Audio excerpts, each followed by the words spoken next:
하나님 말씀 보도록 하겠습니다. 요한일서 우리 3장 4절로부터 8절까지 말씀. 요한일서 3장 4절로부터 8절까지 말씀. 네, 한 절씩 교독하도록 하겠습니다. 죄를 짓는 자마다 불법을 행하나니 죄는 불법이라.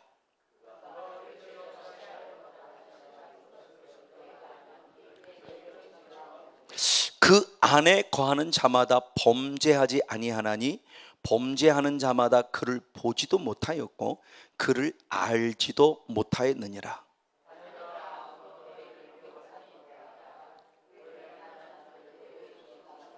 아멘. 다 같이 있습니다. 죄를 짓는 자는 마귀에게 속하나니 마귀는 처음부터 범죄함이니라.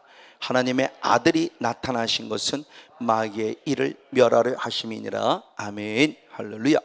네, 오늘의 말씀은 마귀의 정체에 대한 네 번째 시간을 좀 가져보길 원합니다. 글쎄, 마귀의 정체에 대한 부분에 총 6시간이 되려는지 7시간이 되려는지 지금 계속 말씀을 찾고 연구하고 지금 준비하면서 계속 지금 말씀을 더 지금 살펴보고 있습니다만, 어쨌든 오늘은 네 번째 시간. 가장 첫 번째 시간은 창조 이전의 영적 세계부터 있었던 존재, 사단이란 존재, 그 사단이란 존재가 어떤 존재였는가에 대한 부분을 살펴보았고, 그러면서 두 번째 시간은 그의 이름, 사단이라고 하는 이름, 그리고 마귀라고 하는 이름, 그 이름을 통해서 사단의 정체가 어떤 존재인가에 대한 부분을 살펴보았고, 세 번째 시간에서는 그 사단의 존재가 땅으로 내어 쫓겼는데 땅으로 내어 쫓긴 사단의 존재는 우리들에게 어떻게 지금도 침투해 들어오고자 우리를 공격하는가라고 하는 관점 안에서 지난주에 말씀은 특별히 광명한 천사와 같이라고 하는 방법이었죠. 이제 오늘의 말씀은 두 번째의 모습입니다. 그러면 사단의 방법은 또한 나에게 어떻게 틈을 타는가라고 하는 부분이죠. 광명한 천사와 같이 공격도 하지만 두 번째는 베드로전서 5장 8절 말씀을 봅니다. 베드로전서 5장 8절 말씀 너무나 잘 아는 말씀이죠. 우리 함께 한번 읽겠습니다. 시작. 근신하라 깨어라 너희 대적마귀가 우는 사자같이 두루 다니며 삼킬 자를 찾는다. 아멘. 항상 깨어 있으라는 겁니다. 근신하라, 정신 차리고 있으라는 겁니다. 왜? 이유가 있어요. 누가? 마귀라는 존재가 있는데 정신 차리지 않으면 누구와 같이? 우는 사자와 같이 누구를 찾는다? 삼킬 자를 찾는다는 겁니다. 근데 이 우는 사자와 같이 삼킬 자를 찾기 위해서 사단이 먼저 하는 방법이 있었으니 어떻게 했다고 그래요? 두루두루 다니고 있다는 거죠. 이 땅을 두루두루 다니고 있다는 겁니다. 자, 그러면 내 눈에 보이지 않지만 바깥에 나가는 순간 누가요? 사단이 누구를 찾으려고? 삼킬 만한 자를 찾으려고 어떻게? 우는 사자와 같이 지금 무엇하고 있다는 거예요? 닦고 다니고 있다는 거죠. 내 눈에 보이지 않아요. 여러분, 이거 조금만 더 인식하길 원해요. 요걸로 들어와서 제가 그걸 많이 깨닫는다고 그랬죠. 하나님을 다시 또 인식하자. 자꾸 의식적으로 제가 주님을 인식하려고 제 믿음의 의지를 발동시. 왜? 제가 언젠가 놓쳐버렸어요. 분포 있을 때는 그 말씀 참 많이 드렸어요. 하나님의 나를 불꽃 같은 데로 살펴본다는 이 모습, 이제 이 환상이 안 보여요. 내가 이미 영적으로 더러워진 거죠. 이게 보이던 때가 있는데 지금은 안 보여요. 그리고 어느 순간 제가 주님을 놓치고 있었고 제 열심 갖고 있었어요. 주님을 의식하지 못했어요. 주님을 인식하지 못했어요. 주님을 의식하고 주님을 인식한다고 하는 것은 반대로 또는 어둠의 영도 얼마든지 내게 틈탈 수 있다는 것을 제가 영적으로 깨어서 의식하고 인식하고 있어야 되죠. 물론 사단에게 매일 필요는 없어요. 성령이 먼저이기 때문에 주님을 의식하고 인식한다면 걔와 늘 싸워 이길 수 있을 거예요. 근데 어느 순간 저에게 그것이 놓치고 있었고 사라지고 있었어요. 그럼 주님이 나와 함께하지 않아요? 아니요, 함께인데 내가 느끼지 못하는 것뿐이죠. 이것에 대한 부분의 모습을 지난 7월 달부터 다시 한번 고난 속에서 조금 깨닫게 하는 은혜 가운데 오늘까지 오면 쭉 말씀 속에 거기 있지만 바로 그런 모습들. 그럼 우리가 사단이라는 존재를 조금만 인식하면 내 눈에 보이지 않아요. 근데 바깥으로 탁 나가면 벌써 지금 사단은 두루두루 다녀요. 자, 그럼 이겁니다. 두루두루 다닌다고는 이것이 결국 뭐냐라고 하는 모습을 통해서 에베소 4장 27절의 말씀을 통해서 보면 주님 말씀할 때 마귀에게 무엇을 주지 말라고 그러냐? 마귀에게 기회를 주지 말라는 거죠. 사단은 지금도 끊임없이 성건용 목사를 찾아옵니다. 가정에 있든지 어디 있든지 운전하든지 무엇하든지 생각을 통해서 탁 뺏어가기도 하고요. 지금도 끊임없이 내게 틈을 노리고 있다는 거예요. 이걸 조금만 인식하면 이건 아니야 라고 딱 결정이 되는데 이걸 인식하지 못하니까 그럴 수 있지라고 하는 아까 같은 광명은 천사가 되는 그들에게 꿀떡하고 넘어가는 거죠. 그러면 틈을 준다라고 하는 모습은 결국 뭐냐면은 하나님이 가인에게 하신 말씀 가운데 창세기 4장 27절의 말씀을 들어보니까 내게 뭐냐 죄에 무엇이 있다고 그러냐면 그에게 죄의 소원이 있다라고 말하며 이 죄를 다스리라고 그러죠. 즉 사단은 존재가 나를 향해서 두루두루 다닌다는 건 뭐냐? 대표적인 게 바로 욥이죠. 욥과 같은 경우에 본인 스스로 인정했죠. 사단아 너 어디 갔다 왔냐? 라고 주님이 물으니까 내가 땅에 두루두루 다녔습니다. 왜 두루두루 다녔을까? 우리에게 성건용 목사에게. 그러면 이 틈을 준다는 이 모습은 결국 죄의 소원이죠. 그러니까 사단은 지금도 얼마든지 어느 때든지 어떤 하게든지 성건용 목사라는 존재를 계속 죄짓게 하려고, 저와 여러분을 계속 죄짓게 하려고 환경과 조건과 여러 가지 모든 상황 속에서 생각의 영역부터 지금도 끊임없이 우리에게 무엇하고 있다? 침투하고 있고 틈을 노리고 있다. 이걸 인정하고 있다면, 이걸 우리가 의식하고 있다면 죄와 싸워 이길 수 있을까요? 없을까요? 죄와 싸워 이길 수 있을 거예요. 이걸 의식하지 않으니까 그냥 일상적으로 생겨지는 부분, 그냥 일상적으로 얼마든지 내 상황과 환경이 있을 수 있는 일이야 라고 받아들이면 그때는 이미 늦는다는 거죠. 그러니까 사단이라는 존재가 지금 우리들에게 다가오는 모습 가운데 두루두루 다닌다라고 하는 이 개념, 이 관점이 무엇인가에 대해서 보는 겁니다. 자, 그러면 이와 같이 죄의 손을 통해서 죄를 짓게 하는 이 모습을 통해 결국 우리 누구냐? 진노의 자식, 죄를 범함으로 결국 진노의 자식으로 만들려고 하는 이들의 계략이 있는 거죠. 자, 베드로후서 2장 한번 14절의 말씀을 보겠습니다. 베드로후서 2장 14절 시작. 음심이 가득한 눈을 가지고 범죄하기를 쉬지 아니하며 굳세지 못한 영혼들을 유혹하며 탐욕에 연단된 마음을 가진 자들이 저주의 자식이라, 진노의 자식이라. 자, 사단의 존재가 이겁니다. 그러면 사단의 존재가 왜 두루두루 다니느냐에 대한 이야기입니다.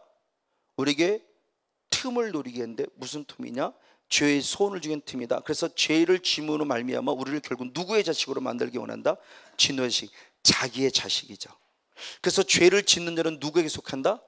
마귀에게 속한다는 거예요. 자, 이 부분의 모습입니다. 이게 사단의 지금 우리들이 끊임없이 침투해드리는 궁극적인 목적이에요.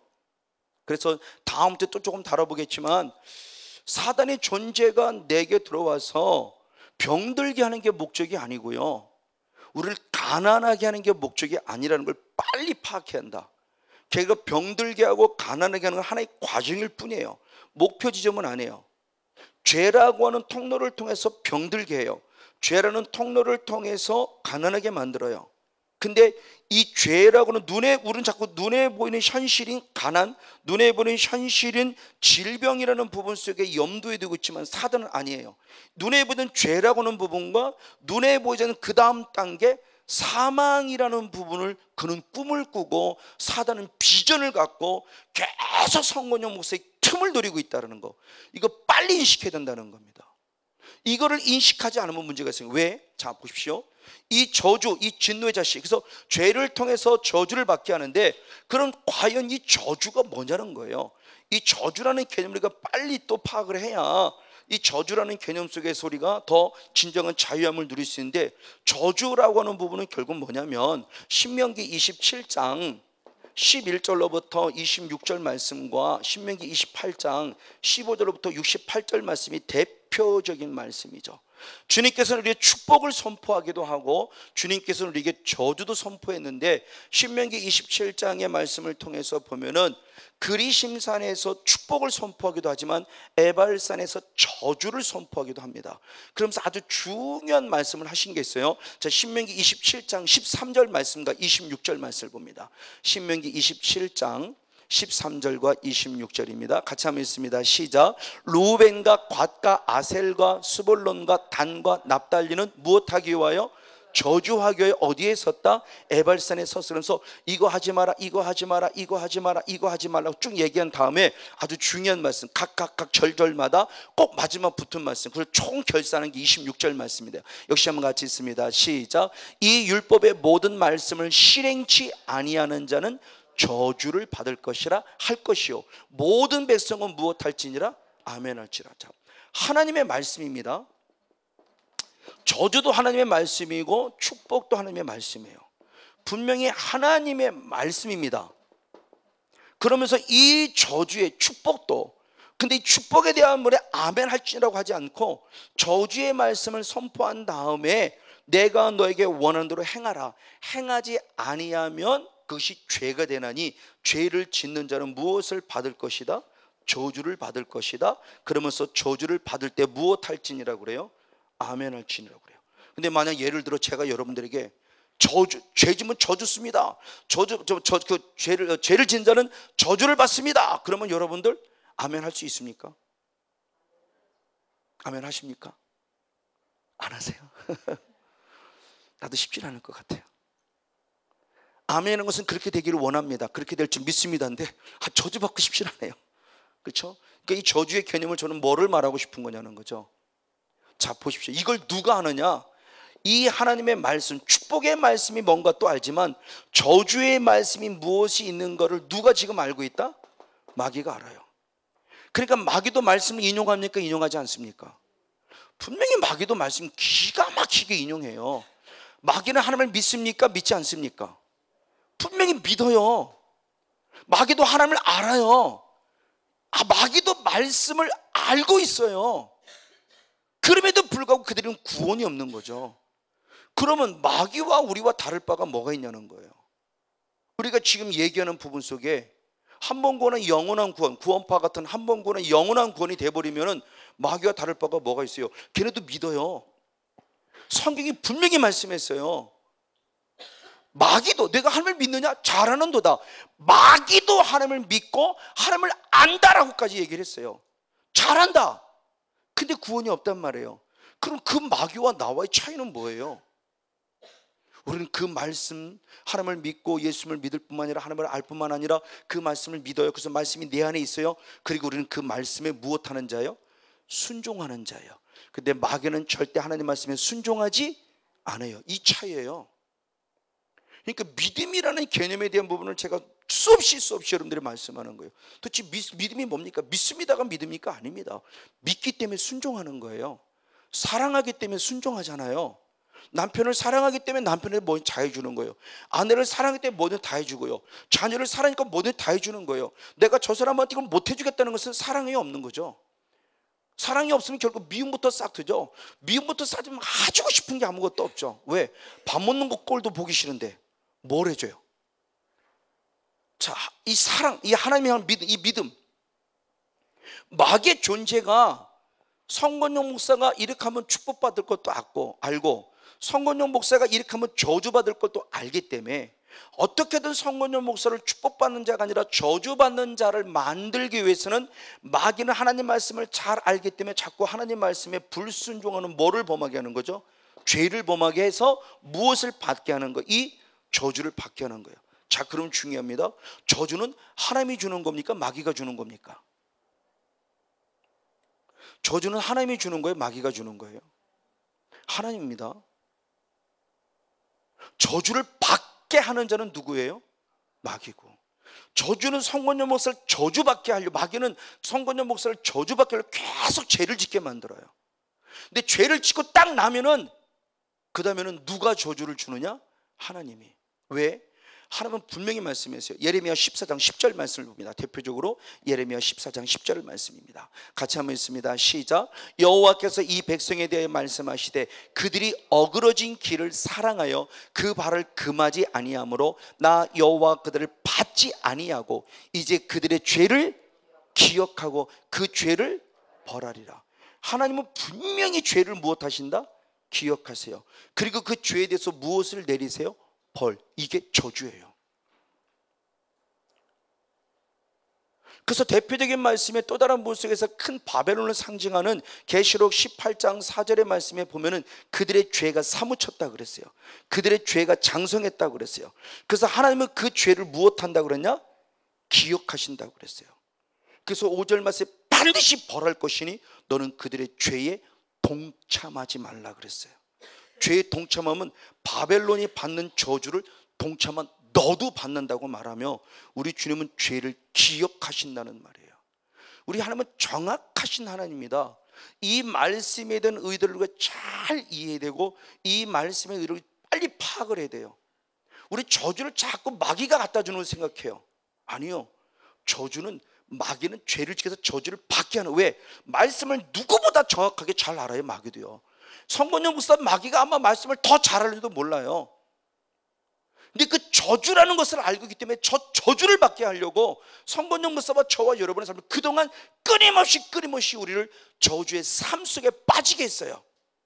하나님의 저주 속에 있었던 거죠. 왜? 죄라는 부분 속에 빠져 있었고, 내가 보면 자범죄도 문제였지만 조상들이 범한 죄성의 모습이 흘러 오늘 내게 있음을 통해서 이 죄의 모습으로 내가 오늘 삶의 저주 속에 빠져 있었던 것은 마귀에게 속아넘었던 내 조상들의 죄예요. 그러니 오늘 내가 범하는 죄의 모습도 내 후손들에게 축복이 되게 하려면 내가 지금 끊어내야 돼요. 내가 지금 끊어내지 않으면 내 조상은, 내 후손은, 제가 그런 거예요. 저는 정말 절 한번 안 가보고도, 저는 부처 앞에 절 한번 해보지 않고도 이 불교의 영이라는 것 때문에 목회 자체를 완전히 파괴시킬 뻔했고 목사를 포기할 뻔하게 만들었던 거예요. 이 영성의 비밀을 아니까 정말 이제는 가만히 있을 수가 없는 거죠. 나는 내 자녀에게 분명히 축복을 유산을 물려주면 아빠가 지금 싸워야 돼요. 엄마가 지금 싸워야 됩니다. 할머니 할아버지가 지금 싸워야 됩니다. 끊어놔야만 내 후손이 무엇을 주님의 축복 안에 있을 때, 말씀에 순종할 때 그 축복을 그대로 유산으로 물려받을 수 있죠. 할렐루야. 바로 그 모습이에요. 주님께서 분명히 말씀하셨어요. 그래서 나무에 달린 자마다 십자가의 죽음을 얘기하죠. 이건 하나님께 저주받은 자라고 하는 거예요. 그러니까 저주를 주시는 분은 누구냐? 하나님이라는 사실에 대한 모습을 성경이 분명히 말씀하고 있다는 것을 여러분 서로 강력하게 인정하고 있어야 됩니다. 맞습니다. 자, 이 모습이요, 이렇게 될 때만이 중요해요. 하나님의 말씀이 무엇이에요? 진리고, 진리의 말씀 반드시 무엇하는 겁니까? 이루어지죠. 그럼 우리는 주님의 말씀이 축복의 말씀만 이루어지려고 한다면 하나님 말씀은 진리가 될 수 없죠. 하나님의 말씀은 어제나 오늘이나 영원토록 변함이 없는데, 변함이 없는 하나님의 이 말씀이 우리가 잘 아는 대로 진리이고, 진리의 말씀은 반드시 무엇해야 한다? 이루어진다는 겁니다. 그러면 축복의 말씀도 이루어져야만 당연히 진리의 말씀이겠지만, 축복의 말씀만 이루어지는 진리의 말씀은 될 수 없어요. 그럼 결국 무엇의 말씀도, 저주한 말씀도 결국은 이루어질 때, 야, 말씀이 진짜라는 거죠. 이걸 확증하는 말씀이 히브리서 2장 2절의 말씀입니다. 히브리서 2장 2절의 말씀을 보겠습니다. 네, 같이 읽습니다. 시작. 천사들로 하신 말씀이 견고하게 되어 모든 범죄함과 순종치 아니함이 공변된 보응을 받았다 그랬어요. 천사들로 하신 말씀이라서 율법을 지금 말하는 겁니다. 율법의 말씀은 견고하게 됐다 그랬어요. 저 견고하게 되었다는 저 말씀이 현대인 성경과 현대어 성경을 통해서 두 가지 다 보겠습니다. 의역입니다. 의역을 표현했을 때 어떻게 표현했는가 봅니다. 현대어 성경과 현대인 성경을 한번 더 클릭해주고 한 번 더 엔터 주시기 바랍니다. 네, 자, 2장 2절 말씀 다 중간에 있습니다. 가운데 있는 것 시작. 천사들을 통해 주신 말씀도 권위가 있어서 그것을 어기거나 순종치 않았을 때 모두 공정한 처벌을 받았다 그랬어요. 근데 밑에 걸 먼저 보겠습니다. 밑에 걸 시작. 천사들이 말한 것도 항상 진리로 인정되어 있다. 자, 아까 위의 말씀 가운데 다시 한번 맨 위에 거 말씀 한번 다시 봅니다. 말씀이 무엇하게 됐다? 견고하게 됐다 그랬어요. 이 견고하게 되었다는 것을 현대어 성경에서는 다시 맨 마지막에 말씀에 항상 진리로 무엇되었다? 인정되었다. 즉 하나님의 말씀이 견고하다, 확실하다는 거예요. 하나님 말씀 변하면 확실한 말씀이라는 것을 현대인과 현대어 성경에서는 진리로 인정된 말씀으로 봤어요. 그러면 하나님 말씀이 진리로 인정된 말씀이라는 것은 아까 다시 한번 맨 끝으로 올라가서 마지막에 말씀에 그 범죄함과 순종치 않으며 공병된 보응을 받았다. 그런데 바로 두 번째 말씀에 공병된 보응이 뭐냐? 모두 무엇을 받았다? 공정한 처벌을 받았다. 하나님 말씀을 너무너무 확실하기 때문에 공정하게 처벌한다는 거죠. 누구는 하고 누구는 안 하고가 아니고, 누구는 하고 누구는 안 하고가 아니고, 뇌물을 받았기면 누구는 봐주가 아니고, 뇌물하고 상관없이 죄를 범했니? 내 말씀은 진리야. 진리 말씀 반드시 이루어져야 돼 라고 말하기 때문에 공정한 처벌을 내렸다는 거죠. 근데 인간들의 모습은 안 그렇잖아요. 뇌물 받으면 봐주고 싶고, 손이 안으로 굽는다고 내가 아는 사람 한 번 더 봐주고 싶고 하는 건 아니에요. 왜? 주님은 분명히 말씀하세요. 마지막 때 심판은 하나님이 하십니다. 또 예수님이 하십니다. 또 성령이 하십니다. 근데 성경에 결정적으로는 하나님도 예수도 성령도 결국은 아니에요. 그럼 뭐냐? 하나님이 이미 기록한 말씀이 우리를 무엇한다고 그랬어요? 심판한다고 그랬어요. 지금도 세상의 법이 심판하면 똥똥똥 두드리면 꼼짝 못해요. 몇 항, 몇 조, 뭐에 의해서 땅 하면 꼼짝 못해요. 결국 말씀이 심판하시는 거예요. 66권의 이 말씀이 법이에요. 법. 이 말씀이 법이기 때문에 너 나 믿지 않았니? 그러면 요한복음 3장 16절에서 너는 이미 탈락이에요. 그래서 예수 믿자는 이미 탈락이에요. 이미 심판받았다고 그랬어요. 그러면 마지막 백보자 심판, 최후의 심판인 백보자 심판은 이 부분의 모습이 서로 다르지만 저는 분명히 이건 예수 그리스도를 믿는 자들의 모습을 다 일으켜 세워서 마지막 결국 행위 심판이야. 왜? 이미 심판받았다고 요한복음 3장 16절, 18절에 말씀하고 있으니까. 예수 믿지 않는 사람은 이미 심판받았어요. 이미 말씀이 기록하고 있어요. 그 사람은 따로 뭐 심판받고 할 것도 없어요. 그 사람은 자연적으로 그냥 지옥이에요. 그럼 마지막 최후의 두 번째 사망에 들어갈 자는 누구냐는 거죠. 결국 행위 심판이죠. 그럼 우리들의 모습을 내가 어떻게 예수 그리스도를 믿는 나의 모습이 과연 어떻게 살아가고 있는가에 따라 다를 수 있다는 부분이죠. 행위 구원이 절대 아니에요. 행위 구원하지만 심는 대로 거둔다고 그랬어요. 예수를 믿음에도 불구하고 악한 열매를 나타내는 식물로 삼았어요. 근데 나는 아니요. 본질이 악하면 악하게 나오는 거고요. 본질이 선하면 선하게 나오는 거예요. 본질이 우리는 진노의 자신이 악하게 나와요. 근데 예수 그리스도를 믿어 내가 의인 돼서 내 안에 이제 하나님이 계시면, 예수님이 계시면, 성령님이 계시면 반드시 뭐가 나와요? 선이 나오죠. 그럼에도 불구하고 악이 나오는데 나는 하나님의 자녀예요? 착각하지 마시라는 겁니다. 이거를. 그러니까 결국 걔가 뭐예요? 사도 바울의 고백이 오라 곤고한지다. 내가 왜 선을 행하기 원하는 내 안에 무엇도 있음을, 악도 있음을 다시 말하면 성령님도 계시면 반대로 내 안에 무엇도 있다는 거예요. 약한 사탄에서 계속 죄를 짓게 함으로 나의 삶을 곤곡해 만들고 있다는 거죠. 그래서 예수님이 오셔서 결국 누구를 쫓아내느냐? 마귀를 쫓아내므로 하나님 나라가 이루어진다고 그러잖아요. 그러니까 진정한 하나님의 나라라는 것은 예수 믿는 믿음인데 그 믿음이 뭔가에 대한 부분을 구체적으로 가르쳐주고 있죠. 근데 이것을 우리는 전통적인 신앙에서 안 가르치고 있는 거죠. 그래서 제가 지난 7월 달에 받은 말씀을 두 가지 부분까지 얘기를 했죠. 왜 베드로에게는 마귀야 떠나가라 그랬는데 떠나갔는지 안 떠나갔는지 아무것도 없고, 왜 가룟 유다에게는 예수님의 제자, 가룟 유다도 지금까지 귀신 쫓아냈고 사탄 쫓아냈고 병 고쳤고 많은 능력과 행위를 행했는데 왜 가룟 유다에게는 사탄아 떠나가라는 말마저 없었을까? 이것에 대한 부분이 무엇입니까? 저는 궁금했고 예수님께 드디어 여쭤봤고, 그래서 지난 7월 달에 그 사도 바울의 기름보다 정말 집중적으로 많이 기도했습니다. 그 부분을 놓고 그때 주님의 마음속에서 깊은 하나님의 음성이 있었던 거죠. 모델이니라 그런 거죠. 그래서 모델이요? 이건 물론 제 개인적으로 제가 준 하나님의 답입니다. 여러분들에게 안 받아들이는 것은 안 받아들이는 것 같아요. 저는 확실히 모델이니라 그럴 때 네? 라고 제가 다시 의문스러운 분으로 모델이라는 뭐 그 뜻이 뭡니까? 라는 의도로 네? 라고 답했을 때 제 머릿속에 회오리불에 치는 것처럼 뭔가 확 이렇게 스치고 지날 때 딱 생각나는 게 전통적인 우리의 신앙이구나.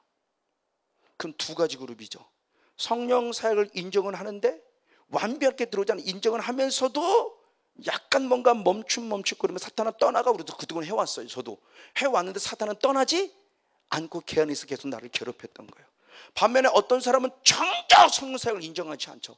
사탄아 떠나가라 한마디도 하지 않습니다. 근데 그나마 사탄아 떠나가라고 예수님의 중보기도 준 베드로는 때가 되어 회개하여 돌아왔지만, 사탄아 떠나가라고 명령하고 선포하고 중보기도마저 하지 않았던 가룟유다는 결국 회개하여 돌아오지 못했다는 거죠. 이게 저에게는 너무너무 큰 충격으로 또 다가오는 거예요. 아, 이거구나.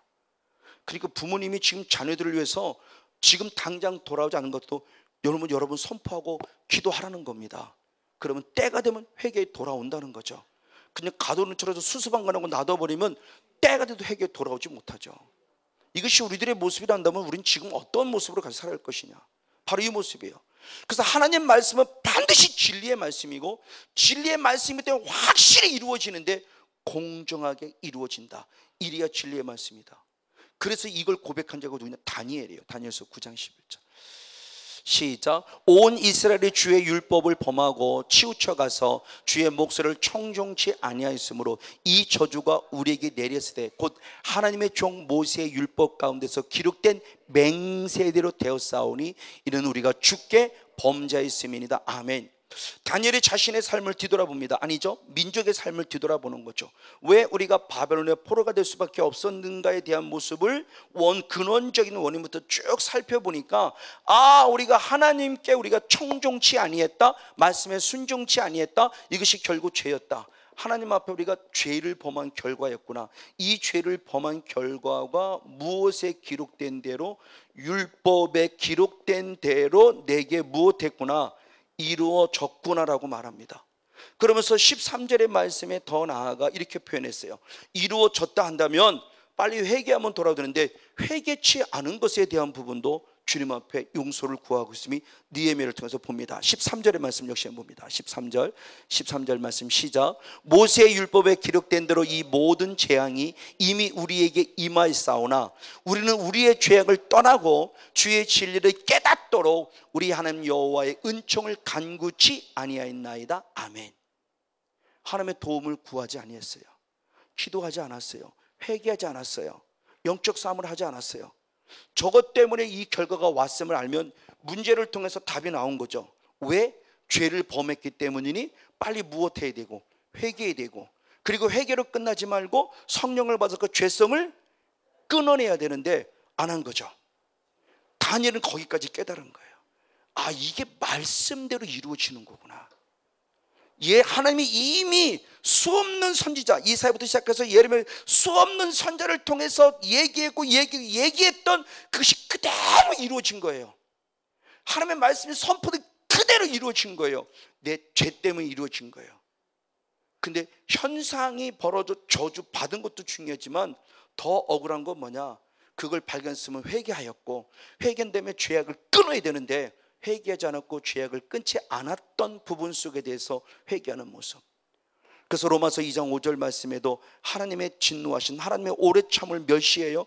그 부분의 모습이다. 하나님의 오래 참으심을 멸시하고 회개치 아니에요. 하나님의 심판 앞에 선다는 거죠. 로마서 2장 역시 5절의 말씀을 봅니다. 로마서 2장 5절 시작. 다만 내 고집과 회개치 아니한 마음을 따라 진노의 날 곧 하나님의 의로우신 판단이 나타나는 그날에 임할 진노를 내가 쌓는도다 말하며 회개치 아니함에 대만. 맞아요. 그래서 누가복음 13장 1절로부터 4절까지 말씀에 보면은 회개치 아니하면 이같이 망하리라 그러면서 하나님께서 예를 들어 하신 말씀들의 모습이 있죠. 맞아, 이 부분의 모습이에요. 그래서 사도 바울이 고백할 때 뭐라고 고백했느냐, 고린도전서 15장 55절 56절을 봅니다. 고린도서 15장 55절 56절 시작. 사망한 너의 이기는 것이 어디 있느냐, 사망한 너의 쏘는 것이 어디 있느냐. 사망에 쏘는 것은 죄요 죄의 권능은 율법이라. 아멘. 사망이란 존재가 우리를 이기려고 우리에게 무엇을 쏴요? 죄라는 화살을 쏴요. 근데 이 죄라는 화살, 이 죄의 권능이 어디로부터 나왔다고 지금 모르냐? 율법이에요. 자, 이겁니다. 저는 정말 이 말씀이 마태복음 4장에 예수님이 성령 받고 사탄에게 시험 받는 거 이해가 안 된 것처럼 이것도 이해가 안 되는 거예요. 그 주석을 봅니다. 너무너무 어렵게도 설명이 되어 있어요. 이것이 뭐가 이렇게 확 와닿지를 않아요. 이게 레마로 죄의 권능은 율법이란 말씀. 뭐야? 그러면 율법 필요 없다는 거야 이게? 이것이 무슨 말씀이야?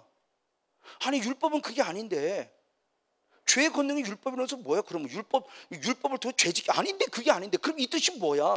이게 참 어려웠어요. 정말 목사로서 솔직히 고백합니다. 이 말씀을 풀 뭐가 없어요. 아무것도.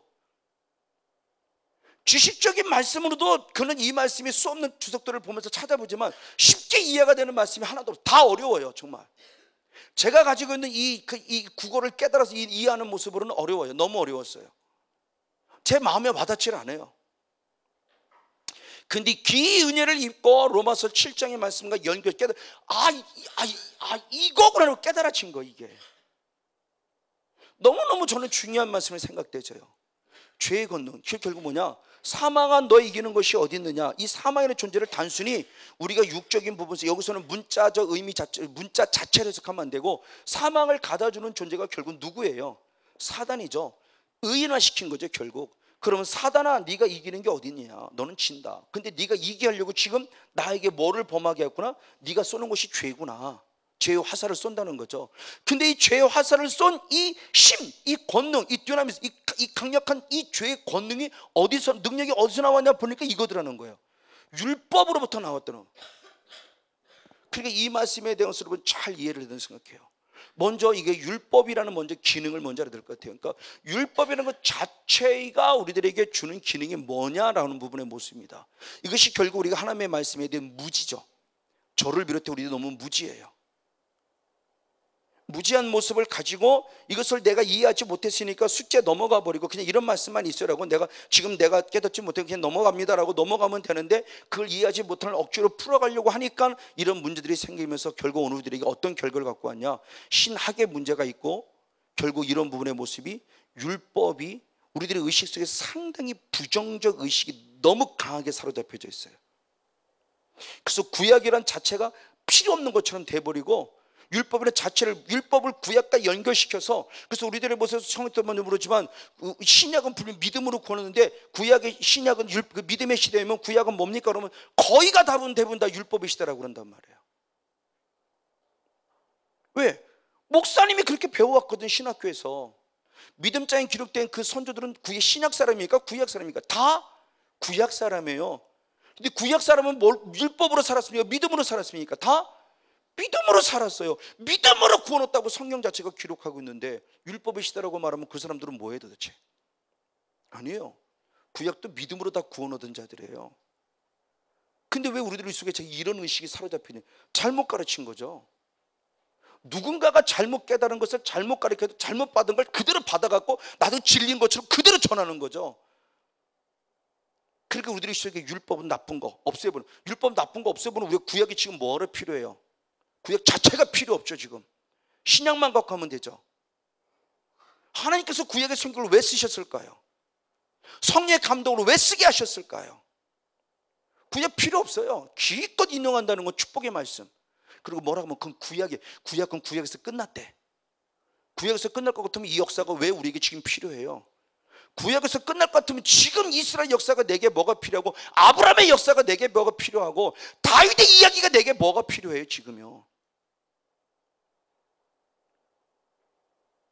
뭔가 필요하니까 기록된 말씀이라 한다면, 그러니까 우리가 이런 부분들 속에서 왜 이런 결과를 가져왔냐는 거예요. 정말 안타깝지만 먼저 하나님의 마음을 알면, 하나님의 마음은 뭐냐? 디모전서 2장 4절의 말씀에 보면 하나님은 우리 모두가 다 같이 무엇 얻기를 원한다? 구원 얻기를 원해요. 구원 얻기를 원하는 하나님의 지극한 마음이에요. 근데 구원을 얻었음에도 불구하고 자꾸 무엇을 범하느냐?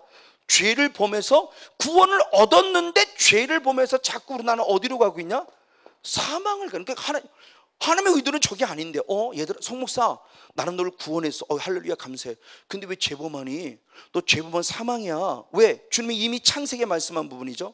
선악을 알게 하는 나무만큼 먹지 마. 이것 먹으면 너는 정령 죽어 그랬어요. 근데 애들도 쫓겨난 이후에 이것이 죄인 줄 모르고 계속 살아가는데, 결국 죄를 보면 하나님의 의식 속에서는 또한 뭐냐? 모든 사람이 구원받기를 얻지만 이 죄를 보면 하나님의 또한 의식 속에서는 결국 뭐가 있어요?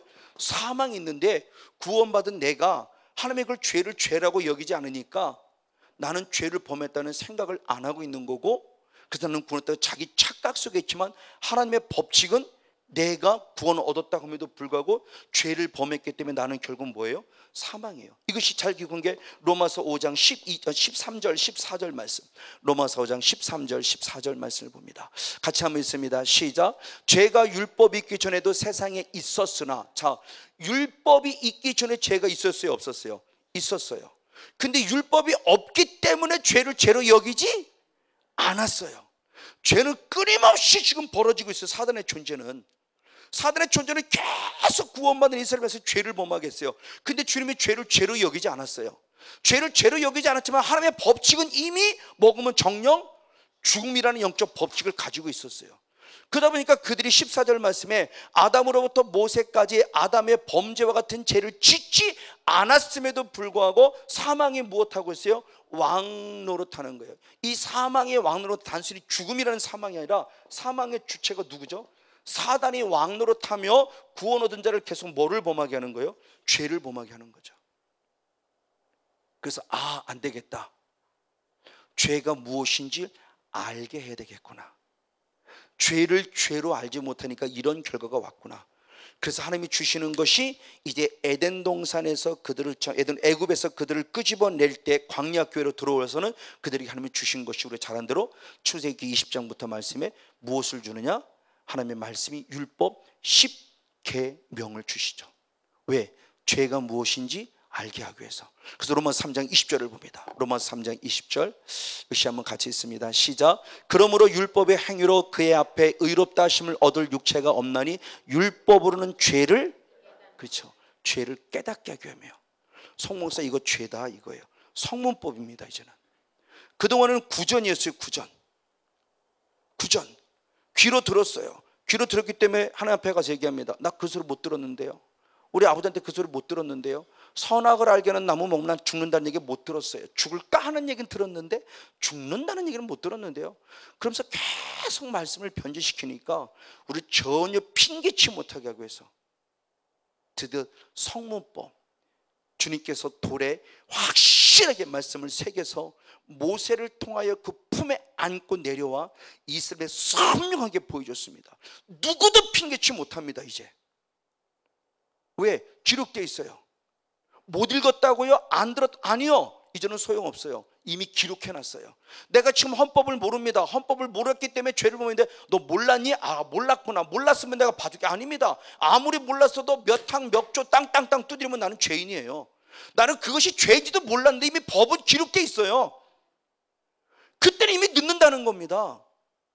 그러니까 하나님께서 율법이라는 존재를 줄 수밖에 없는 이유, 죄를 깨닫게 하게 하며. 그래서 대표적인 말씀이 로마서 7장 7절 말씀이죠. 로마서 7장 7절의 말씀을 봅니다. 같이 한번 읽습니다. 시작. 그런즉 우리가 무슨 말 하리요? 율법이 죄냐? 그럴 수 없느니라. 율법으로 말미암지 않고는 내가 죄를 알지 못하였으니 그 율법이 탐내지 말라 하지 아니하였다면 내가 탐심을 알지 못하였으라. 아멘. 율법 때문에 죄를 아는 거예요. 대표적인 게 탐심인 거예요. 탐심. 욕심 부리지 말랐죠. 남의 물건에 욕심 부리지 마라. 그러니까 거짓말하지 말고 도둑질하지 말라. 남의 아내 탐하지 말라. 남의 남편 탐하지 말라. 남의 물건 탐하. 이 욕심이요. 이 율법이 이걸 알렸으면 이 탐심이 죄인 줄 알았다 몰랐다? 알지 몰랐다는 거죠. 그렇기 때문에 하나님은 오히려 모세를 통해서 율법의 정상적인 기능을 얘기한 겁니다. 자, 로마서 7장 10절 12절 14절 짝수를 보겠습니다. 로마서 7장 10절 12절 14절 시작. 생명에 이르게 할 그 계명이 내게 되어 도리어 사망에 이르게 하는 것이 되었다. 아멘. 결국 율법은 뭐냐? 생명에 이르게 하는 계명이에요. 그래서 12절의 말씀, 이로보건대 율법은 무엇하고? 거룩하며 계명도 거룩하고 의롭고 선해요. 그러니까 생명의 계명이면서 의롭고 거룩하고 선한 것이며 14절의 말씀에 우리가 율법은 무엇한 줄 알거니와 신령한 줄 알거니와 아멘. 영적인 것이라는 거예요. 율법이 영적인 거라는 거예요. 율법도 곧 하나님의 말씀이라는 겁니다. 말씀은 영이라고 그랬잖아요. 근데 우리들이 의식 속에 왜 이렇게 부정적 의식을 가지고 있냐는 거예요. 긍정적 의식을 가져도 부족한 판에 부정적 의식을 가지면서, 물론 갈라디아 이르되 특별한 상황 속에서 율법에 대한 기능에서 벗어난 것들 때문에 사도 바울이 기록한 말씀들이 있어요. 그거 부인하지 않습니다. 근데 그런 영향들 때문에 원래 율법의 순기능은 얘기하지 않고 역기능만 얘기하면서, 원래 의도는 역기능이 목적이 아니라 잘못 얘기했으니까 역기능을 얘기하면서 이런 부분이 있어요. 다시 말하면 아까 저주를 선포했다고 그러는데, 하나님이 저주를 선포한 것은 우리에게 저주를 주려고 저주를 선포한 게 아니잖아요. 이 저주 받게 하지? 그렇게 하면 저주 받으니까 하지 마, 이것 때문에 알려준 것 뿐인데, 이것이 죄인 줄 모르니까 죄를 죄로 알게 하며 그 죄지면 이렇게 저주받는다, 그러니까 죄를 알았으니까 죄 짓지 마, 이거 하게 알려고 저주를 가르쳐 준 거고 역기능을 알려준 것이지, 율법의 순기능 자체가 무시되라고 가르쳐 준 게 아닌데 왜 우리는 그런 의식을 가지고 있을까? 도대체 이게 어디서 온 의식일까 이게 대체? 저는 정말 마음 아픈 거예요. 그래서 그분도 나름대로 성경을 연구하는, 한때 군포에서 많이 오셨던, 한 1년 가까이 있어서 저 서해 도와줬던 분이 있어요. 그분이 요 근래 쓰는 책부터 계속 페이스북에 쭉 올리고 있어요. 그분은 그것을 로마 시대로부터 봅니다. 로마의 사상이 기독교를 국교화시키는데, 눈에 보이는 현상은 국교화지만 그 국교화가 결국 천주교를 통해서 타락하게 만드는 계기를 사탄의 존재가 이용한 것처럼 하나님, 그분도 똑같은 것을 보는 거예요. 율법의 기능을 역기능 순으로만 보게 만들어서 그 사상을 지금까지 기독교의 사상이 그대로 심어주면서 오늘 기독교 예수 피의 능력 자체를 없애버리게 만들고, 역기능의 모습을 통해 다시 말씀 안에 회복되어야 될 영성의 모습을 완전히 파괴시켜가는 사단의 계략이라고까지 보고 있어요. 100%는 아니지만 저는 많은 부분에 동의하고 있어요. 왜? 저는 그 역사를, 그분은 그 역사를 공부했던 분이니까 그걸 아는 거죠. 저는 그 역사를 공부하지 않았기 때문에 모르지만 저는 그런 모습이 분명히 있다고 보는 거예요. 그럼 저는 우리도 철저히 회개한다고 봅니다. 이 율법에 왜 순기능을 하나도 강조하지 않고 왜 율법의 역기능만 얘기하면서 부정적 의식을 갖게 하는가? 바로 이런 모습들이에요. 그래서 오히려 사도 바울은 뭐라고 말씀하느냐? 로마서 8장 4절을 봅니다. 사도 바울은 성령 받으면 오히려 이렇게 표현합니다. 시작. 육신을 쫓지 않고 그 영을 쫓아 행하는 우리에게 율법의 요구를 이루어지게 하려면, 아멘. 오히려 주님께서는 누구를 받으면? 성령을 받으면, 사도 바울은 성령을 받으면 오히려 율법의 요구를 무엇한다? 이룬다라고 그랬어요. 할렐루야.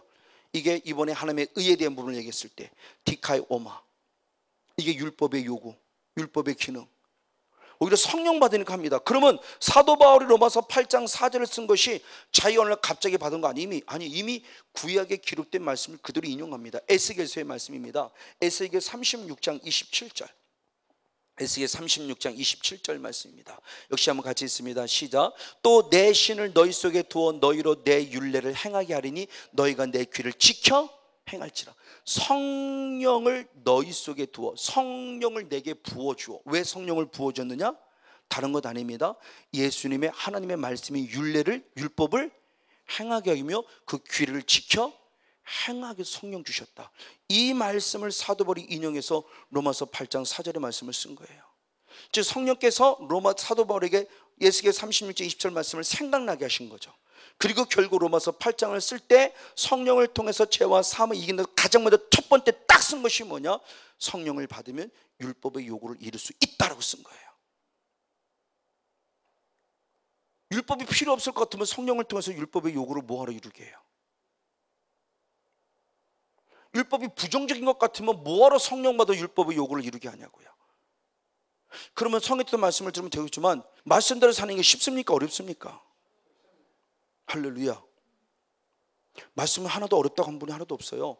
자, 쉽게 말하면 신명기 30장 14절의 말씀을 봅니다. 신명기 30장 14절.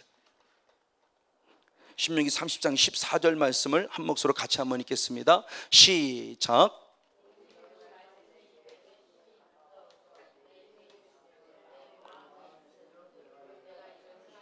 할렐루야. 그 말씀이 내게 심히 가까워서 내 입에 있으면 내 마음에 있은즉 내가 이를 행할 수 있다. 하나님의 말씀대로 살 수 있다는 거예요.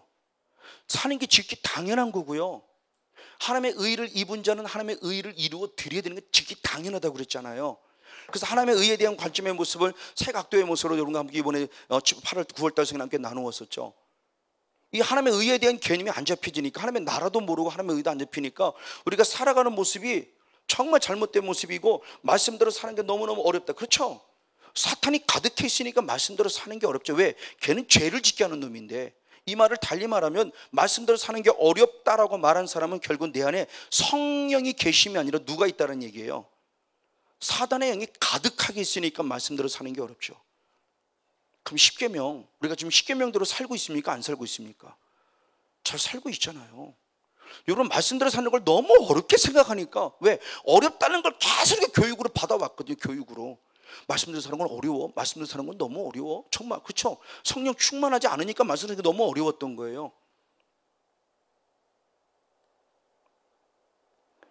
나중에 이제 하나님의 자녀와 마귀의 자녀라는 부분의 모습을 나눌 때 조금 더 나눠보도록 하겠고, 어찌됐든 바로 이런 모습들이에요.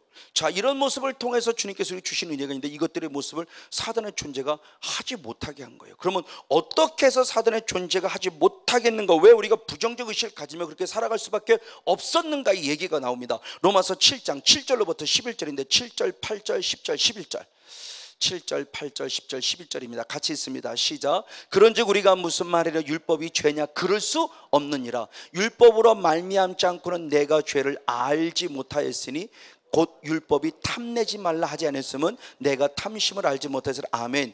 율법이 죄냐? 그럴 수 없다.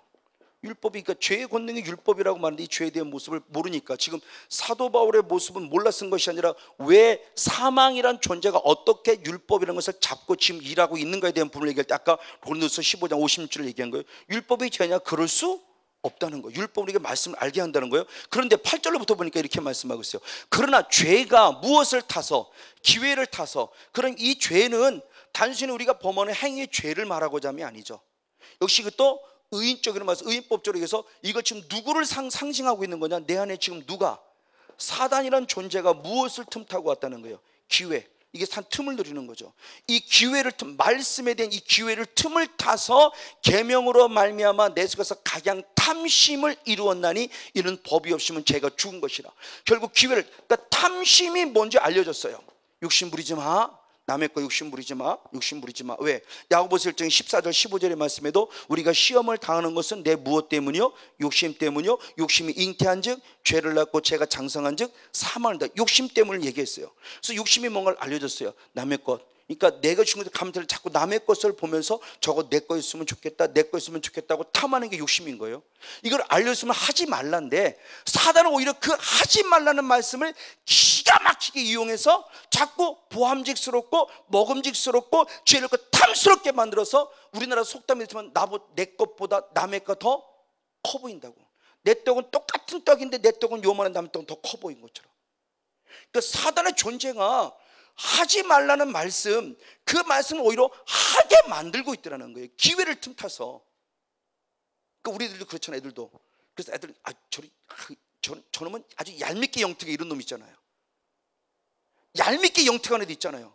왜 엄마가 하지 말라면 꼭 더 할까? 청개구리 영성처럼. 그런 애 있잖아요. 꼭. 그럼 걔가 단순히 걔가 그럴 것인가? 아니죠. 이 청개구리 같은 영성이 결국은 똑같이 하지 말라. 내 엄마 알았어요 라고 하는 애가 있는가 반면에 하지 말라고 네 그래 놓고 쏙 엄마가 안 보이면 바로 해버리잖아요. 그럼 열받는 거지 뭐. 그럼 이 새끼가 뭐 이런 놈이 다 있어 두드려 패는 거지 이제 막. 너 이 새끼도 말 안 들어 그러고. 그러니까 참 희한한 거. 이게 사단의 특성이라는 겁니다 지금 이게. 그러니까 하나님의 거룩한 말씀, 의로운 말씀, 선하신 아니 신령한 영적인 율법마저도 사탄한테 기가 막히게 틈을 타가지고 먹지 말라는 말씀을 좀 죽을 까라는 말씀, 죽는다라는 말씀을 죽을 까라고 변질시키고 먹지 말라는 말씀을 만지지도 말랐다는 말씀도 추가시키고 빼면서 말씀을 기가 막히게 변질시켜서 결국 죄를 범하게 하는 것처럼 사단의 존재가 율법이라는 것이 기회를 틈타고 들어와서 탐심이라는 걸 악용해서 탐심을 안 부려야 되는 탐심을 부리게 하고 있다는 거지. 지금 그 부분의 모습을 얘기를 하는 겁니다. 그러면서 10절 11절 말씀 뒤로 쭉 내려 10절 11절 시작. 생명에 이르게 할 그 계명에 내게 대하여 도리어 무엇을 이르겠어요? 그래서 사망에 이른 것이 되었으니 제가 기회를 타서 계명으로 말미암아 나를 속여 그것으로 나를 죽였어요.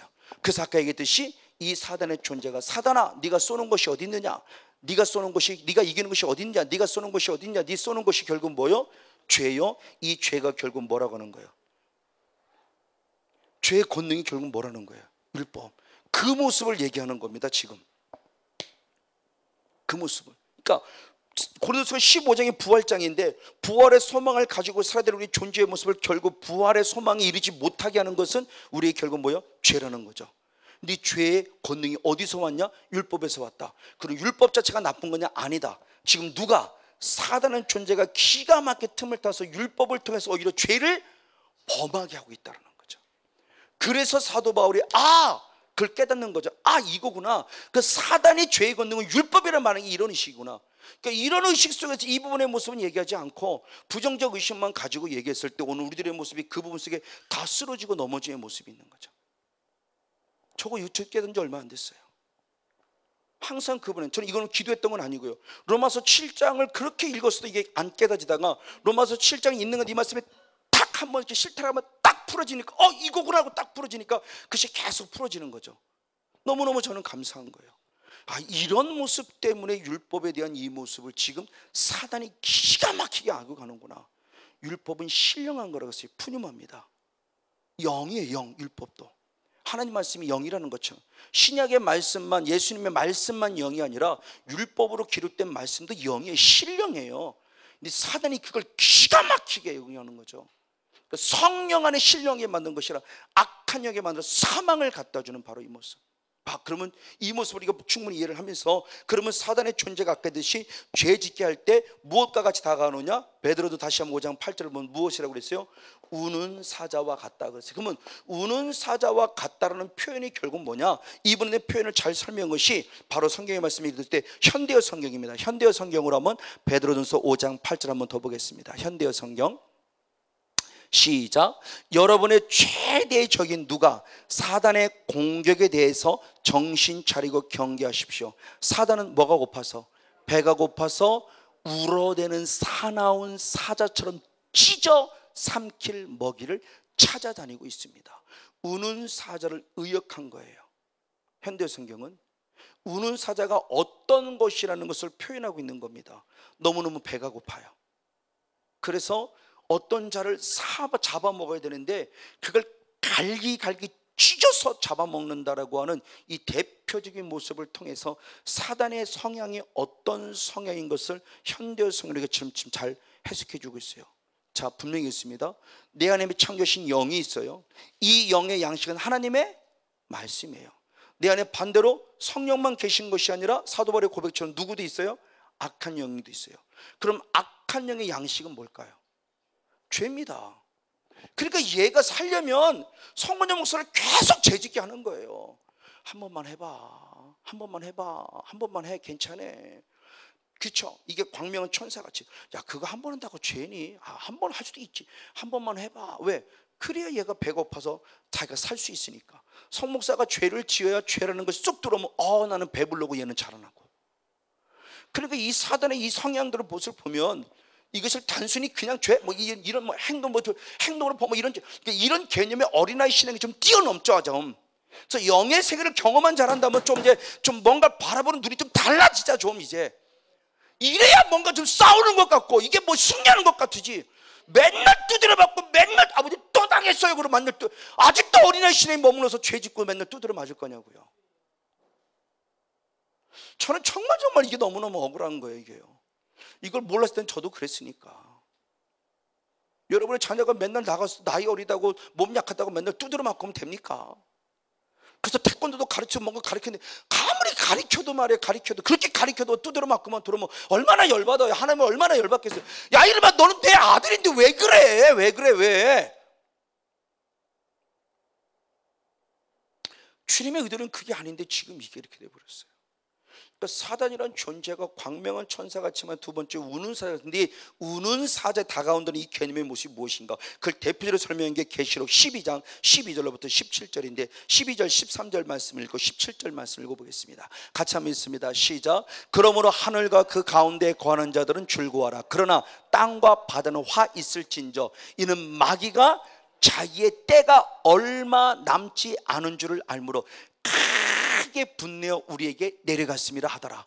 용이 자기가 어디로? 땅으로 내어 쫓긴 것을 보고 남자를 낳은 여자를 무엇했다? 핍박. 그 여자는 결국 교회를 말하고 예수를 믿는 우리들을 또 통틀어하면 여러 가지 해석들이 있더라고요. 통틀어 말하면 교회라고 말하고 조금 더 이렇게 축약시켜 말하면 좀 더 깊이 들어가서 얘기하면 우리 한 성도 한 사람들 이 모두를 얘기하고, 어쨌든 남자를 낳은 여자를 핍박하는지라 17절 용이 여자에게 무엇하여 분노하여 돌아가서 그 여자의 남은 자손 곧 우리입니다. 곧 하나님의 계명을 지키며 예수의 증거를 가진 자들로 더불어 무엇하려고 싸우려고 바다 모래 위에 섰더라. 아멘. 사도인은 환상 가운데 보이는 거예요. 하늘로부터 쫓겨났어요. 사단에 쫓겨났어요. 마귀가 쫓겨났어요. 그의 무리 귀신들이 쫓겨났어요. 너무너무 억울한 거예요. 열받는 거예요. 내 집은 나는 그 하늘의 모습 속에서 하나님 옆에 있으면 대적해야 되는데 쫓겨났어요. 쫓겨났는데 보니까 이 땅에 아담과 하와를 비롯한 하나님의 사람들이 너무너무 많은 거예요. 근데 어떤 사람은 얼렁뚱땅 대강, 아담처럼 얼렁뚱땅 대강, 가인처럼 얼렁뚱땅 대강.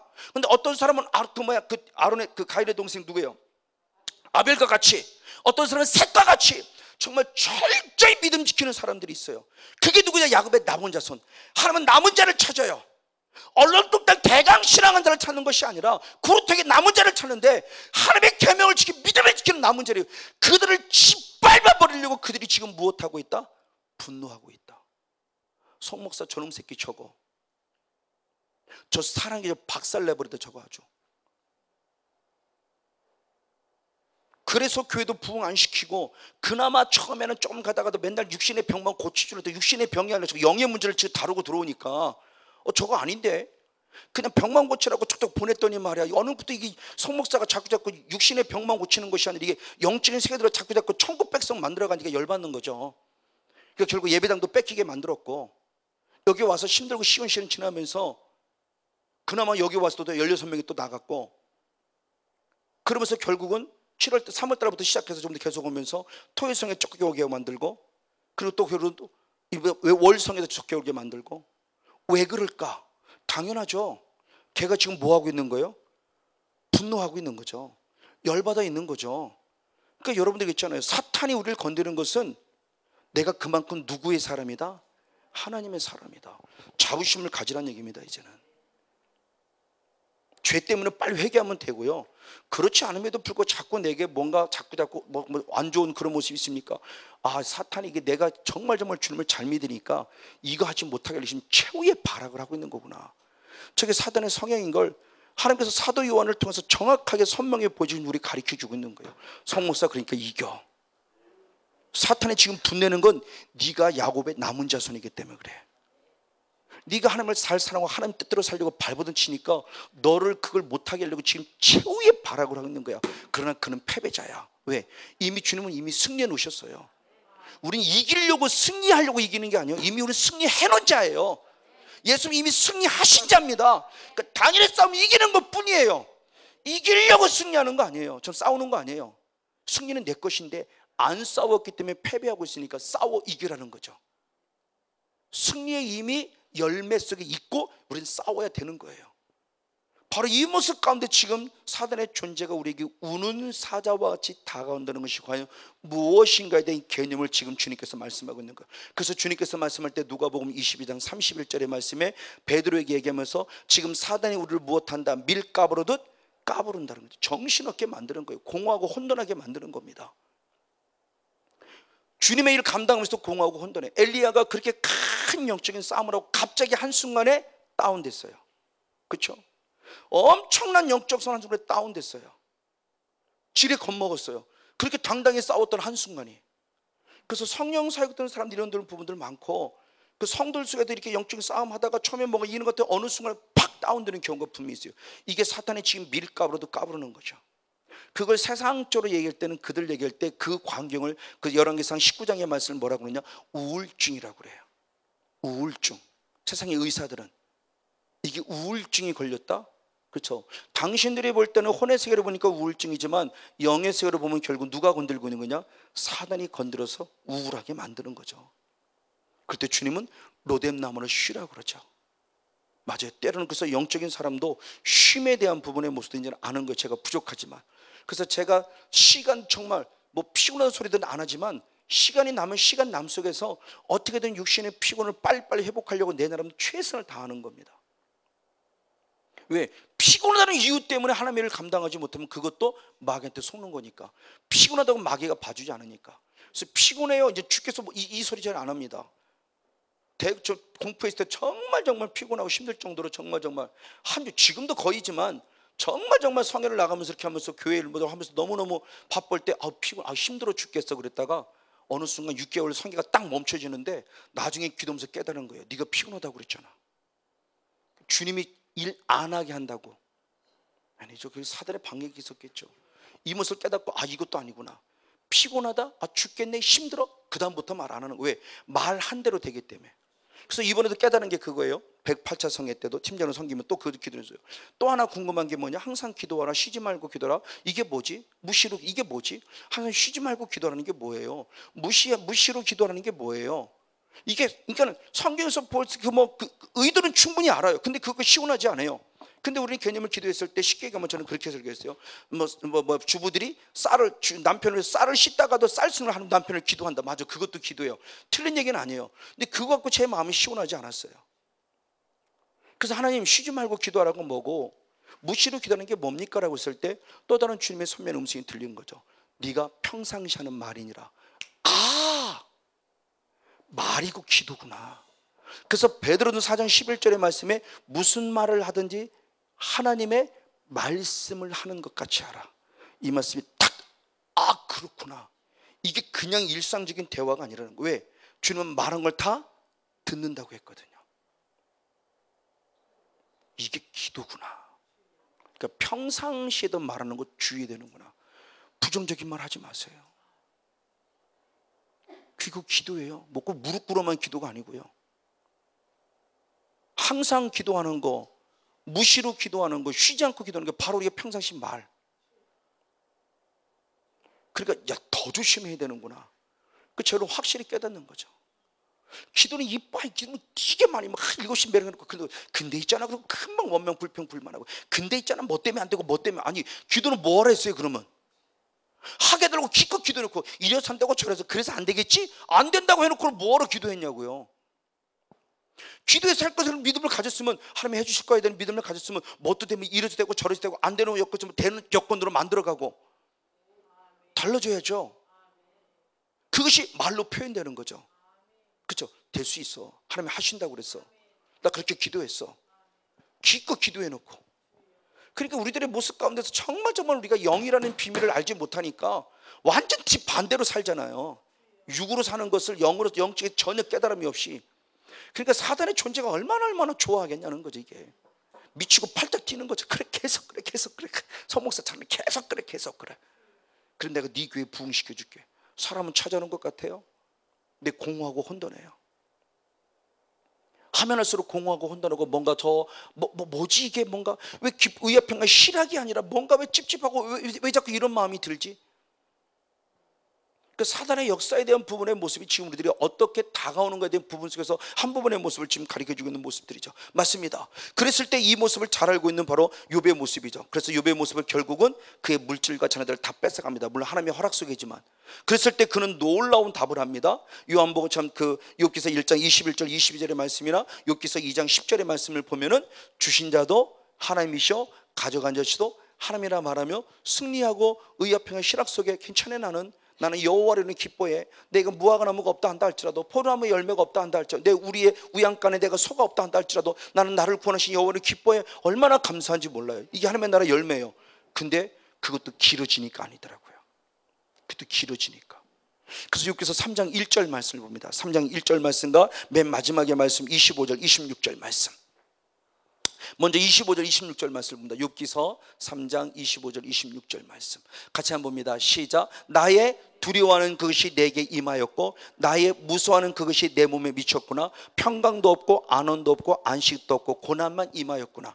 주시는 듯 하나님이여 가져가신다 하나님이라 말하며 그렇게 당당히 말했던 욥의 존재가 어느 순간이 지나고 보니까 그것이 길어지는 거죠. 쉽게.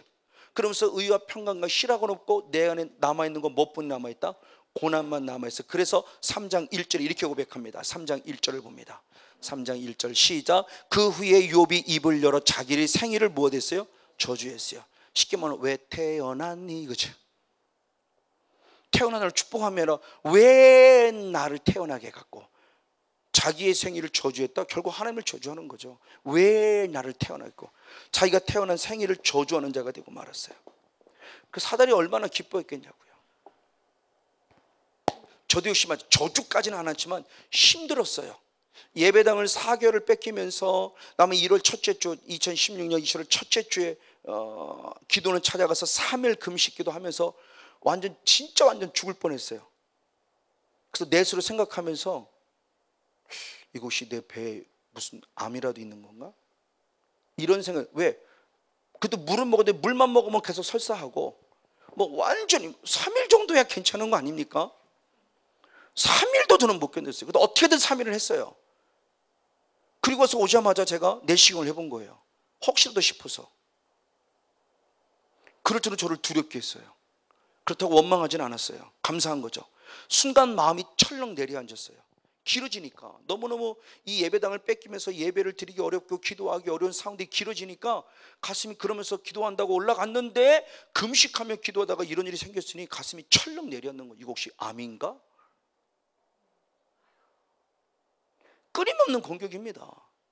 그래도 저는 욥과 같이 저주는 하죠. 그전 아마 저도 욥과 같이 힘들었으면 저주를 했으면 모르지만 거기까지는 가지는 않았지만 결국 뒤돌아보면 사단의 존재가 성건용 목사라는 존재를 어떻게든 이 사명을 감당하지 못해서 예배까지 뺏기겠고 나름대로 금식한다니까 완전히 저거 금식 못하게 하려고 지쳐서라도 못하게 하려고 근심 걱정 염려해서 결국 떠나게 끝까지 저는 했어요. 3일 약속했기 때문에 하나님 앞에 서약하고 내가 가기 때문에 끝까지 3일 채우고 결국 왔는데 와서 병원을 가보니까 아무 이상이 없다는 거예요. 목사님 아무 이상 없는데 깨끗한데요? 그래요? 근데 왜 그랬지? 저도 몰라요. 왜 아무 이상도 없어요. 오히려 그전에 용종을 떠냈는데 이번에 용종도 깨끗하다는데도 불구하고 아무 이상이 없어요. 계속 설사가 나오고 그러는 거예요. 근데 집에 와서 놀랍습니다. 밥을 먹고 나서는 더 설사가 뚝 끊어졌어요. 그럼 이거 열받을 일이지 이게 진짜. 이 사단이라는 존재가 지금 어떻게 공격하는 데는 불을 봅니다. 그러니까 우는 사자와 같이라는 개념이 결국 뭐냐? 나를 두렵게 하는 거예요. 상황과 환경과 조건들을 위해서 겁나게 만드는 거예요. 자, 천사와 같은 광명한 천사 같은 법은 지극히 합법적이고 합리적인 이유이기 때문에 고개를 끄덕일 수밖에 없게 만들어서 죄짓게 하는 건 반면에 이 우는 사자같이라는 존재는 나를 지근지근 잡아먹고 씹어먹으려는 거예요. 이 사탄이. 그래서 환경과 조건들을 힘들고 아프고 어렵게 만들어서 욥과 같은 사람도 저주한 것처럼 성곤용수도 마찬가지고 우리 모두 다 마찬가지예요. 그래서 밀가루도 까보게 만드는 거예요. 왜 기도했는데 더 안 되냐고요. 어느 날 갑자기 기도하면 잘 되고 기도했는데 더 어려워지고 기도했는데 더 나빠지고 기도했는데 더 힘들어지고 이게 왜일까? 왜? 사단의 존재가 이렇게 지금 우는 사자와 같이요. 이 부분의 모습입니다. 자, 그래서 제가 마태복음 4장과 마가복음 4장의 말씀을 많이 말씀을 드리죠. 마가복음 4장의 말씀에 40절 이후의 말씀, 30절 5절 이후의 말씀에 보니까 예수님과 가까이 제자들이 같이 있는데 지금 배 타고 가는데 지금 뭐가 일어났냐? 풍랑이 있어요. 풍랑이 있는데 제자들은, 자 보십시오, 예수님이 안 계신 것이, 예수님이 지금 같이 함께 있음에도 불구하고 풍랑이 있어요. 성령이 저와 함께 있음에도 불구하고 저도 풍랑이 있었어요. 여러분도 지금도 풍랑이 있을 수 있을 거예요. 왜 지금 기도하고 은혜 좀 받았는데 왜 교회가 더 어려지고 왜 자꾸 문제가 왜 자꾸 문제가 생기는 거예요? 예수님이 안 계시면 이해할 수 있는데 예수님이 계시고 지금 예수님과 함께 전도일 하고 귀신 쫓아내고 열심히 일도 하고 있는데 왜 이런 일이 생기느냐고요. 풍랑이 없는 게 아니더라고요. 오히려 풍랑이 있더란 얘기입니다.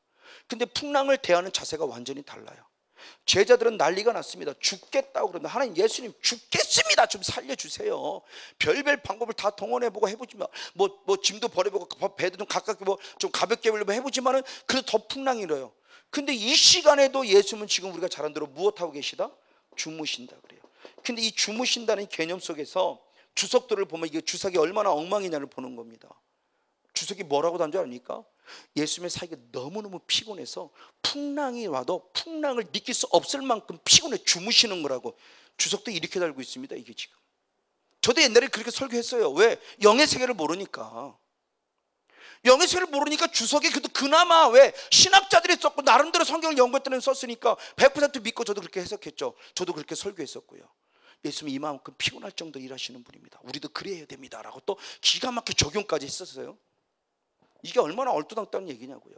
그러니까 이스라엘 백성들의 인식 속에 바다라는, 그래서 그 이스라엘의 그 풍습이나 이런 것들로 해서 이 바다라는 개념 속에서는 이 저주의 개념, 아까 그 신명기 12장 그 11절, 12절, 13절 말씀 읽었을 때 하늘과 저 하늘은 기뻐할 것이면 땅과 바다로 화가 있을 것이다.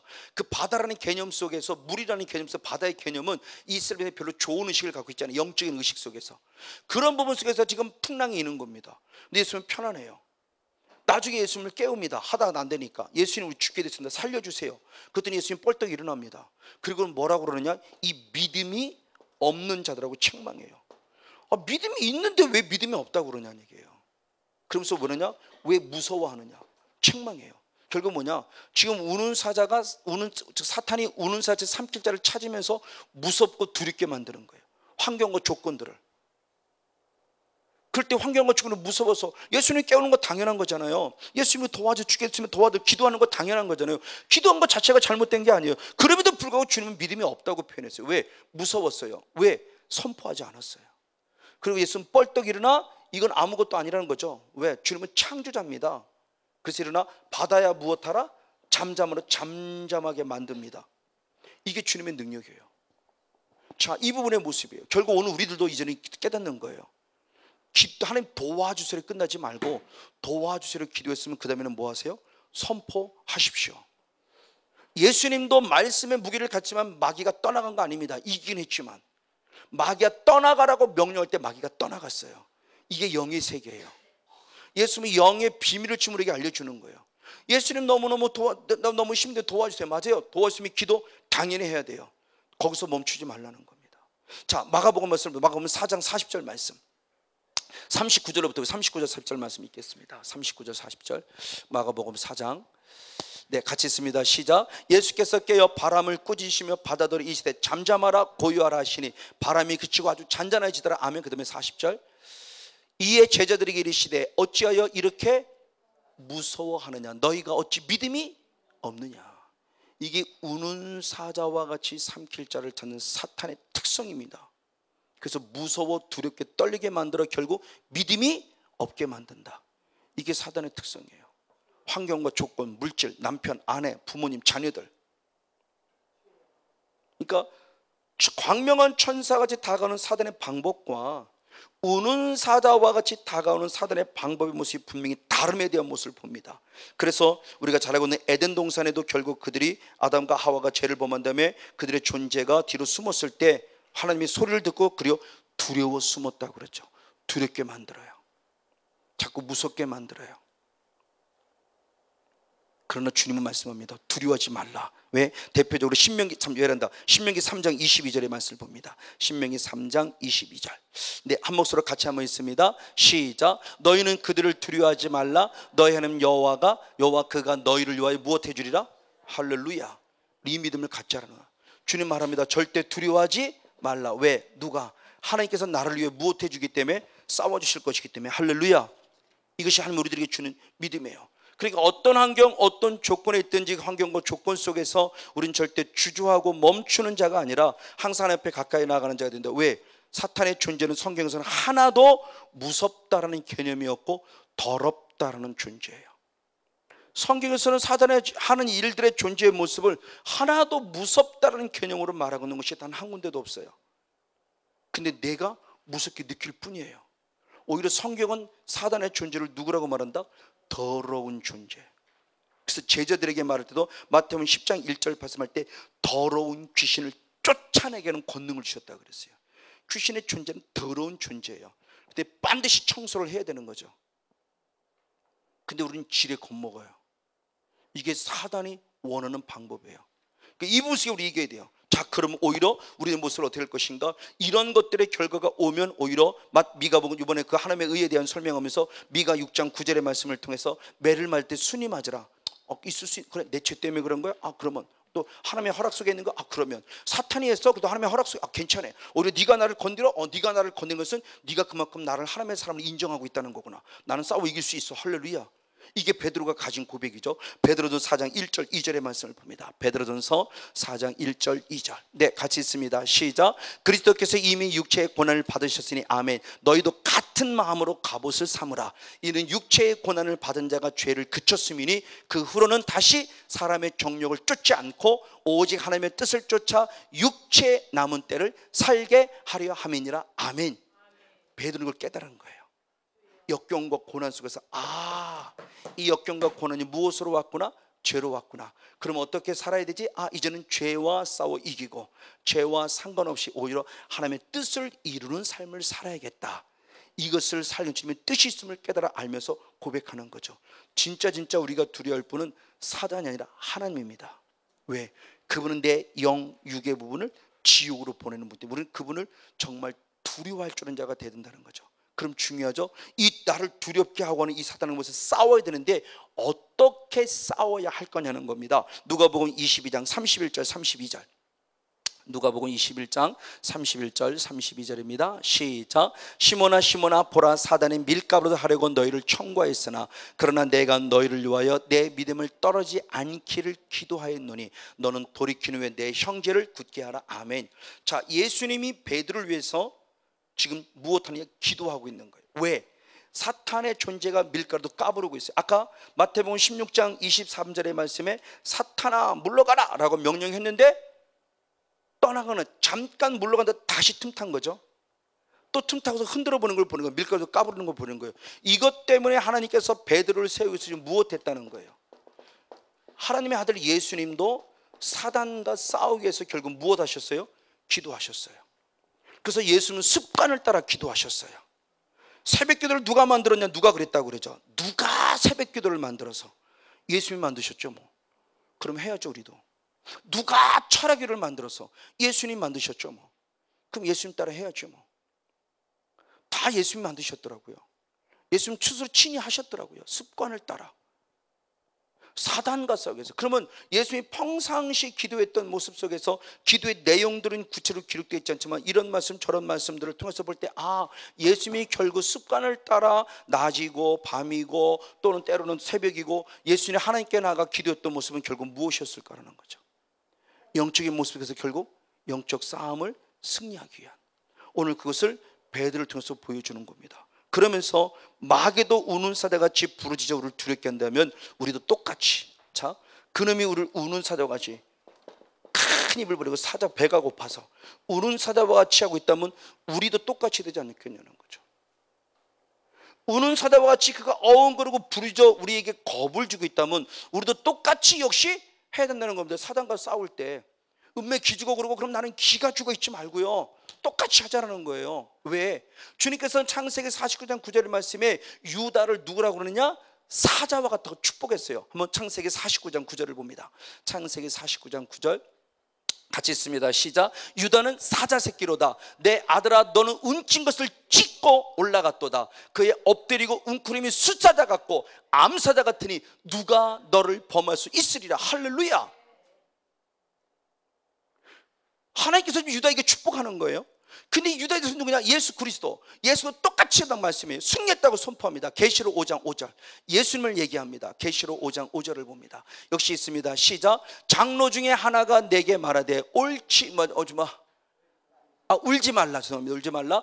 유다 지파의 사자 다윗의 무리가 이기었으니 아멘. 이 책과 그 일곱을 떼시라더라. 할렐루야.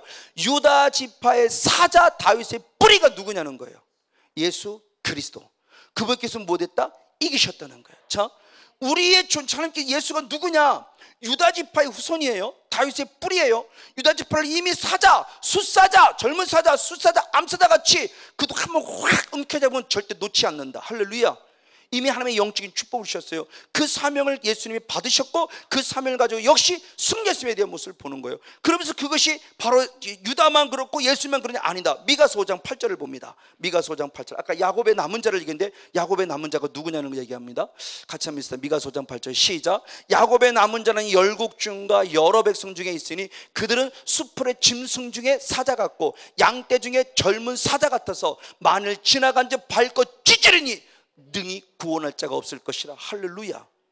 자, 야곱의 남은 자손, 아까 사단의 존재도 히브리서 12장 17절의 말씀에 이 땅에 쫓겨난 그가 누구에게 대들었어요? 야곱의 남은 자들.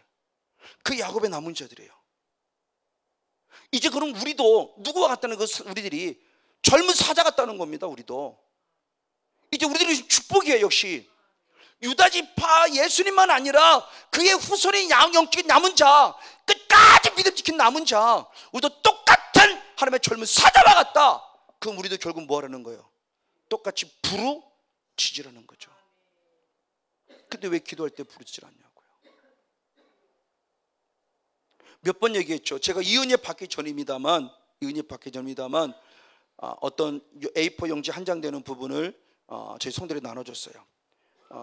어느 이렇게 이메일이 아니라 사이트인가 어디에 올라온 글입니다. 본인이 알아요. 본인이 예수를 믿는데 사탄의 앞잡이 역할을 했던 것을 얘기를 해요. 본인이 와서 여러분같이 기도합니다. 그래서 주여 겸 3차 기도합시다. 주여라고 기도하면은 자기가 느끼는 겁니다. 자기 몸에서 어떤 영적인 존재가 딱 빠져나가는 걸 느껴요. 딱 빠져나가는 걸 느끼는데 딱 느끼면 어디 가느냐? 교회가 천장이 높잖아요. 교회 천장에 딱 올라서 딱 막는데요. 뭘 막냐? 기도 소리가 올라가는 걸 막는다는 거예요. 근데 뚫리는 게 있대요. 어떤 기도가? 부르짖는 기도는 뚫리더라는 거예요. 그래서 사단의 존재가 에베소 2장 2절의 말씀에 공중권세 잡는다고 그랬어요. 공중권세. 그래서 공중권세라는 부분의 모습을 우리가 1층, 2층, 우리가 잘 알고 있는 대로 3층천 여기죠. 우리가 여기 하나님이 앞으로 영원히 가야 될 여기예요. 근데 사단은 어디를 잡냐? 공중권세를 잡아요. 우리가 이를 말고 있는 하늘, 이건 1층천, 우리가 보는 육안으로 보이는 하늘이고 그 이후에 공중권세를 잡는 하늘이 있어요. 이거를 못 뚫게 한다는 거죠. 여기까지 올라가야 되는데 못 뚫게 하는 거예요. 그러다 하나님의 특별한 은혜 가운데 본인이 자기는 악한 영을 떠나고 성령의 통제가 떠난 것을 봤을 때 목사님을 찾아가 제일 먼저 그거 했대요. 목사님, 사단의 정체가 나는 누구인지 알아요. 못하는지 알아요. 성도님들, 목사님, 부르짖 기도로 가십시오. 사탄의 존재는 절대 부르지 못하게 만들어서 이걸 뚫지 못하게 합니다. 자기 안에 역사된 사단을 잘 기억하고 있어요. 전혀 모르는 것이 정확하게 인지하고 있어요. 이놈이 들어왔다 나갔다는 걸 다 인지해요. 예수 믿다고 여기 와서 예배드리는 사람이에요. 그래서 저는 몰라요. 저는 성향 자체는 참 조용한 성향이에요.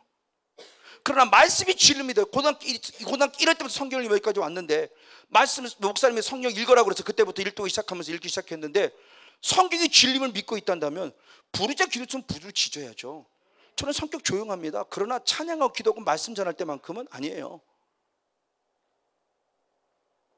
왜? 부르짖으라고 했는데.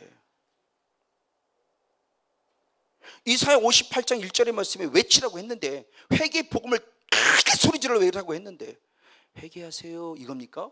회개하러 크게 외치는 겁니까? 크게 외치라고 했는데 왜 안 하냐고. 말씀이 진리면 믿으면 해야죠. 왜 안 하냐고요. 그럼 그것 자체가 불순종 아닌가요? 부르짖는데 부르지 않는 것 자체가 불순종 아닌가요? 내 성향이 아니요. 성향이 그렇다고 하지 마시라고 그랬죠. 사탄의 존재가 내게 들어와서 내 성향상 인격화돼 버렸어요. 사탄이. 그걸 내 성향이라고 그러지 마세요. 저도 성향 참 조용한 사람입니다. 그러나 찬양과 말씀과 기도할 때는 아니에요. 왜? 말씀이 그렇게 말하고 있지 않으니까. 그때만큼은 아니에요. 부르짖도 우는 사자같이 해요. 그러니까 지금 사단의 존재가 우는 사자 들으면 얘보다는 커가지고 얘들이 귀를 죽일 정도가 되면은 얘보다는 아무래도 기도 소리가 커야죠. 걔도 어흥어흥 그러고 다가오는데 맨날 은매 기죽어 그러고 맨날 기죽을 거냐고요. 아니잖아요. 진짜 좀 영의 비밀을 좀 알고 좀 하자고요. 찬양도 크게 부르고요. 기도할 때도 크게 하고요. 사탄의 존재가 저기는 시끄러워서 못 가겠을 정도로까지, 저놈 새끼들은 왜 이렇게 크게 기도해라고 할 정도로까지, 내가 정신없어 할 정도로까지,